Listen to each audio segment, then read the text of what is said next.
오늘은 하나님 앞에 무력한 존재들, 하나님 앞에 무력한 존재들, 이런 제목으로 말씀을 참고합니다. 사람들이 얼마나 어리석은지 창조주 하나님, 이 역사의 주관자이신 하나님을 버리고 다른 걸 의지합니다. 그런데 결과는 어떻게 되느냐? 다 헛된 것을 의지했기 때문에 결국 사람들은 이제 하나님께도 버림을 받고 자기들이 의지했던 거 다 소용없는 그런 무력한 존재가 돼버린다 하는 것이에요. 그래서 하나님께서 여기 보면 땅을 진동하는 심판을 하신다 그랬는데 그 재앙 앞에 사람이 견딜 수가 없는 거죠.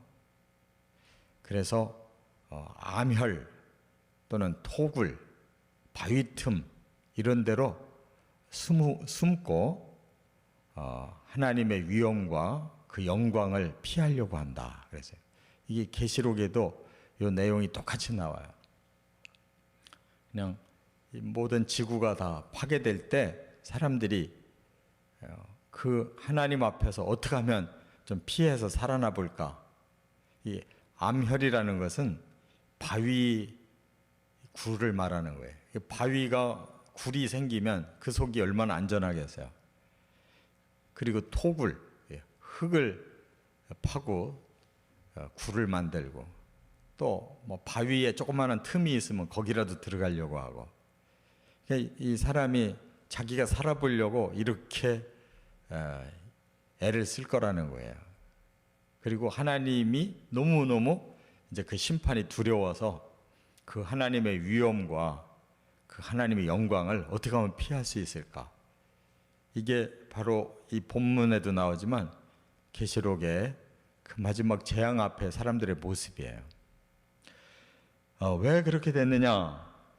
결국 하나님을 의지하고 하나님을 순종하며 살아야 인생이 복이 있는데 잘못된 걸 의지해서 그런데 이제 세 가지가 철저하게 의지했던 것들이 다 파괴된다는 거예요.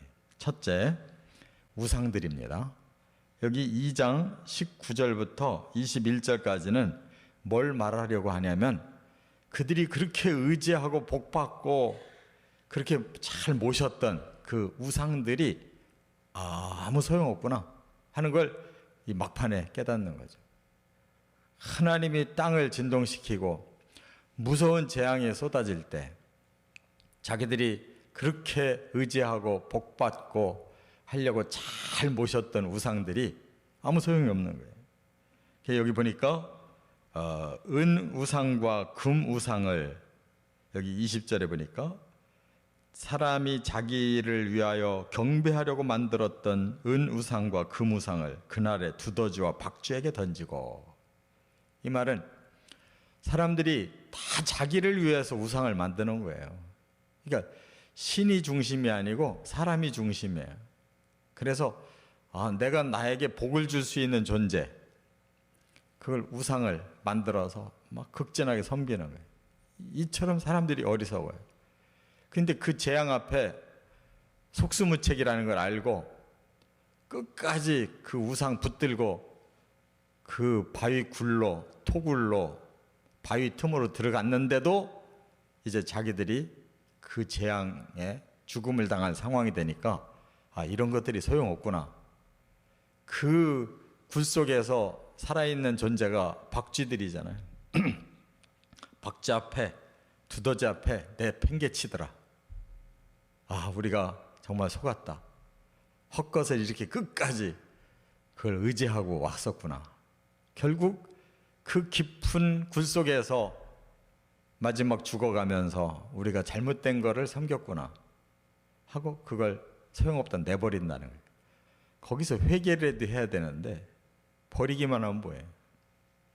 바로 이것이 사람들의 모습이에요.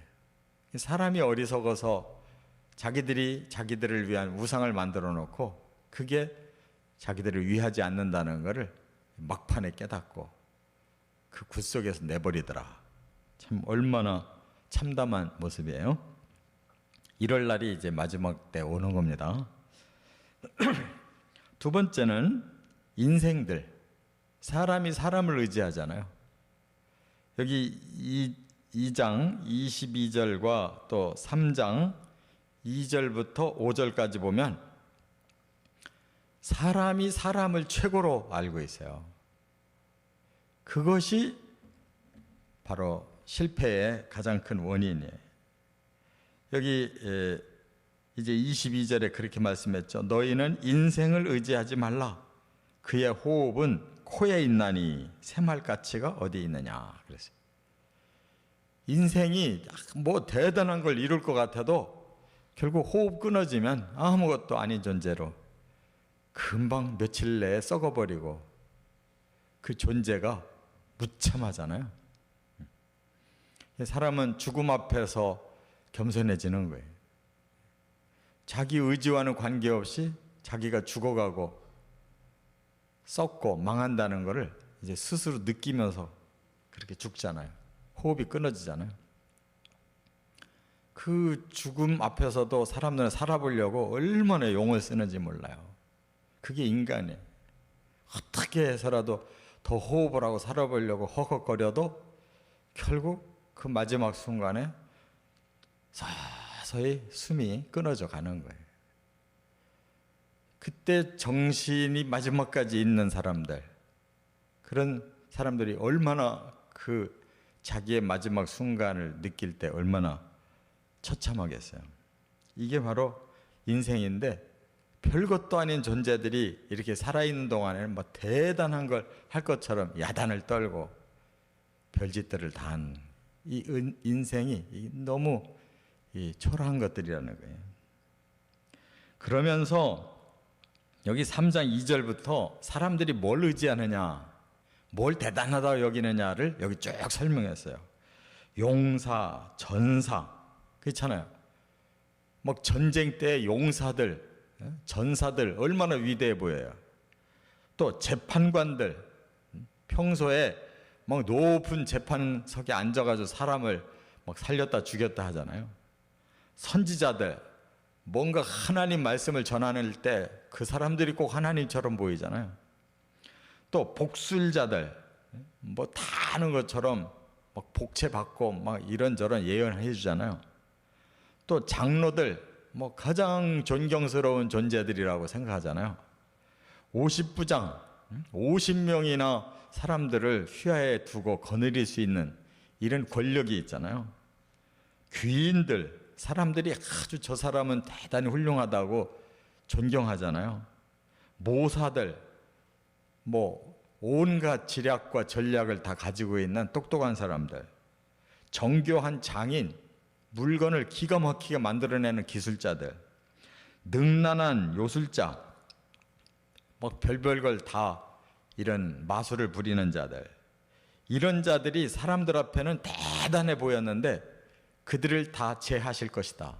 뭐 그들도 열애 없이 그 하나님의 재앙 앞에 다 속수무책으로 당할 날이 온다.